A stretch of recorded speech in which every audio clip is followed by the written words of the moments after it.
Hydrocarbon के हवाले से मैं ऑलरेडी आपको बता चुका हूँ। हाइड्रोकार्बन एक्चुअली होते क्या हैं? ऐसे तमाम कंपाउंड्स जो सिर्फ कार्बन और हाइड्रोजन पर मुश्तमिल हो वो कहलाएंगे हाइड्रोकार्बन। इसमें कोई तीसरा एटम इन्वॉल्व ना हो। अगर वो तीसरा एटम इन्वॉल्व होगा तो वैसा फंक्शनल ग्रुप के तौर पर इन्वॉल्व होगा। वो ऑर्गेनिक कंपाउंड तो होगा क्योंकि उससे कार्बन इन्वॉल्व है, लेकिन फिर वो हाइड्रोकार्बन नहीं रहेगा। ठीक है, तो इसकी स्टडी हम ऑर्गेनिक कंपाउंड के बाद फंक्शनल ग्रुप की स्टडी हम अलग से करेंगे, डिस्कस करेंगे और फंक्शनल ग्रुप एक्चुअली होते क्या हैं। तो ऑर्गेनिक केमिस्ट्री आपको समझ में आ जाएगी। बहुत से ऐसे स्टूडेंट होते हैं, मैंने सुना है कि बहुत से ऐसे होते हैं जो समझते हैं कि ऑर्गेनिक केमिस्ट्री काफ़ी डिफिकल्ट और काफ़ी मुश्किल है। तो मैं आपको क्लियरली बता दूँ, ऑर्गेनिक केमिस्ट्री डिफिकल्ट तो है, मुश्किल तो है, बट वो उस सूरत में कि आप उसको सही से समझ ना सको। अगर आपके समझ में आ गई तो मेरे नज़दीक ऑर्गेनिक केमिस्ट्री बहुत आसान है। तो सैचुरेटेड हाइड्रोकार्बन और अनसैचुरेटेड हाइड्रोकार्बन के बारे में हम डिस्कस करते हैं। तो फर्स्ट पॉइंट क्या है?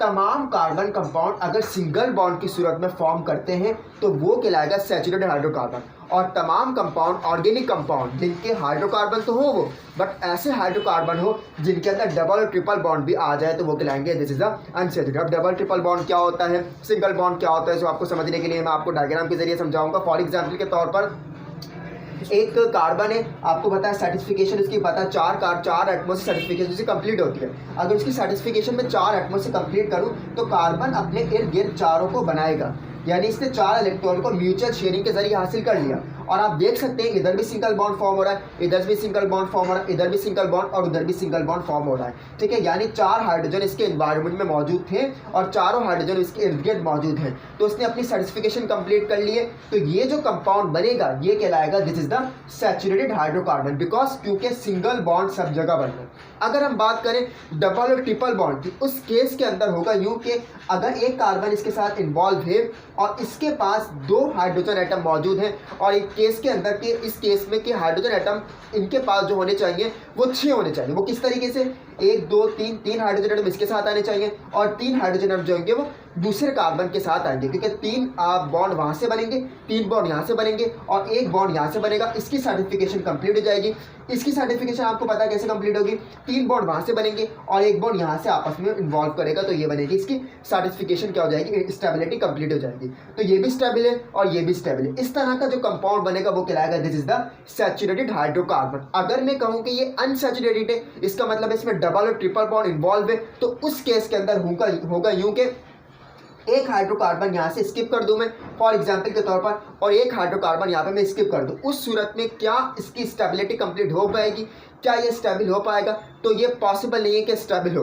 तो स्टेबल होने के लिए क्या करना पड़ता है? आपको पता है कि ऑक्टेट रूल के बगैर कोई भी एटम एग्जिस्ट नहीं कर सकता इन्वायरमेंट के अंदर।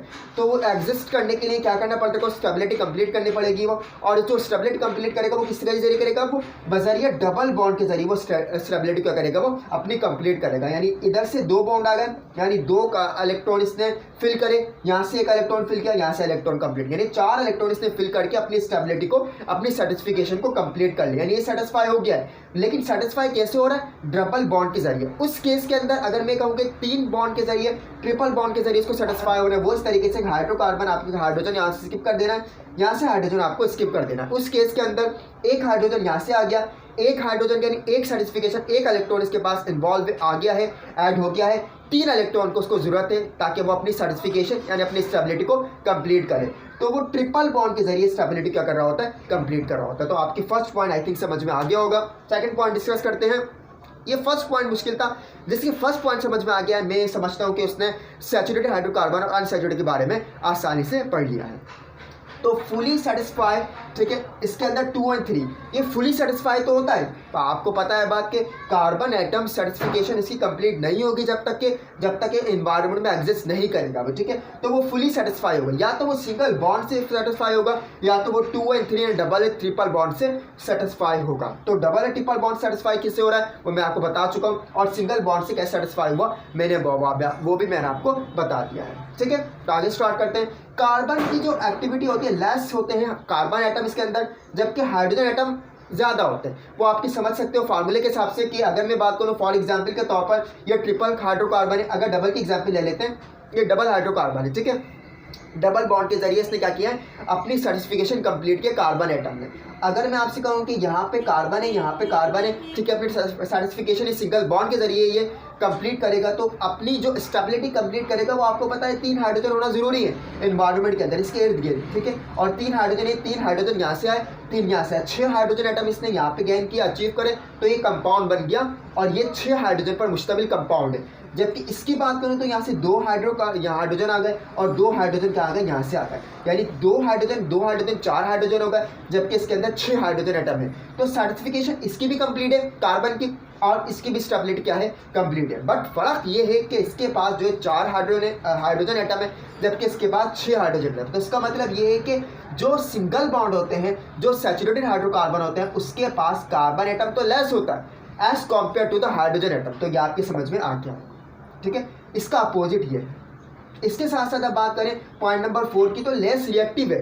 क्यों है ये लेस रिएक्टिव? क्योंकि इसके पास हाइड्रोजन बॉन्ड जो है वो हाइड्रोजन और कार्बन बॉन्ड के दरमियान जो बॉन्ड बनता है इनके दरमियान वो सिंगल कोवलेंट बॉन्ड है, ठीक है। आपको ये बात पता है अगर ये कार्बन एटम के दरमियान बॉन्ड ब्रेक होगा तो इसका मतलब है ये कंपाउंड जो है वो ब्रेक हो जाएगा, टूट जाएगा, ठीक है। जबकि अगर मैं ये वाला कार्बन का ये वाला बॉन्ड अगर ब्रेक करूं तो बॉन्ड तो ब्रेक होगा लेकिन कंपाउंड ब्रेक नहीं होगा। तो इसका मतलब ये है कि ये आसानी से ब्रेक हो जाएगा जबकि ये आसानी से ब्रेक नहीं होगा। क्यों? क्योंकि कार्बन एटम जो कार्बन एटम का जो सिंगल बॉन्ड है जब वो ब्रेक होगा तो कंपाउंड ब्रेक हो जाएगा, और कंपाउंड ब्रेक होना इतना आसान नहीं होता। उसके लिए हमने क्या करना पड़ता है, ज़्यादा से ज़्यादा कैटलिस्ट को इस्तेमाल करना पड़ता है और रिएक्टिविटी को बढ़ाना पड़ता है। तो कार्बन एटम जो है वो आसानी से ब्रेक नहीं होगा। इस वजह से जो सैचुरेटेड हाइड्रोकार्बन है वो लेस रिएक्टिव है, यानी ये रिएक्शन में इतना हिस्सा नहीं लेंगे। रिएक्शन तभी होगा जब कंपाउंड की टूट फूट होगी, एक बॉन्ड टूटेगा दूसरा बॉन्ड बनेगा। तो बॉन्ड तोड़ना और बनाना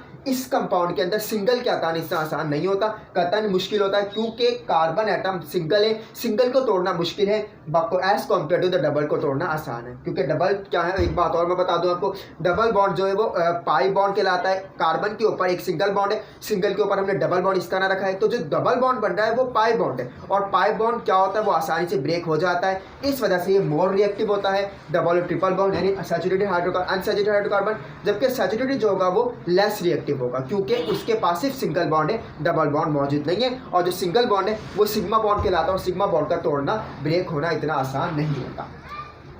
आखिरी बात कर लें यहाँ पे अल्केन्स और अल्काइंस। अल्केन्स कहलाते हैं ये जो सैचुरेटेड हाइड्रोकार्बन है इसका दूसरा नाम अल्केन है, और अल्केन वो तमाम कंपाउंड होते हैं जो अपना सर्टिफिकेशन कार्बन एटम बजरिया सिंगल बॉन्ड के जरिए फिल करे, ठीक है। और अल्कीन ऐसे कंपाउंड होते हैं जो डबल बॉन्ड के जरिए फिल करता है, और अल्काइन ऐसे कंपाउंड होते हैं जो कार्बन एटम अपनी स्टेबिलिटी को ट्रिपल बॉन्ड के जरिए क्या कर रहा होता है, फिल कर रहा होता है। तो आप इसको घबराइए नहीं कि अल्कीन क्या होते हैं, ये एक अलग से वीडियो बनाऊंगा मैं, और उसमें अल्कीन और अल्कीन के बारे में हम डिस्कस करेंगे। उसके बाद नेमिंग के बारे में डिस्कस करने में, अल्कीन कैसे पढ़ा जाता है एक केमिस्ट्री की फील्ड में, तो अल्केन कैसे पढ़ा जाता है और अल्काइन किस तरीके से पढ़ा जाता है। उसके बाद हम नेक्स्ट टॉपिक डिस्कस करेंगे अल्केन अल्काइन के बाद फंक्शनल ग्रुप के बारे में। तो फंक्शनल ग्रुप क्या होते हैं, तो नेक्स्ट वीडियो का इंतजार कीजिएगा। इंशाल्लाह आगे हम टॉपिक डिस्कस करते जाएंगे, हाई लेवल पे जाते जाएंगे। ये जो केमिस्ट्री है ये मज़ीद डिफ़िकल्ट होती जाएगी, लेकिन ये आई होप ये आपकी समझ में आएगी क्योंकि ये इंटरेस्टिंग है और ये समझने में ज़्यादा आसान है। तो जब तक के लिए अपना ख्याल रखिएगा, नेक्स्ट वीडियो का इंतजार कीजिएगा।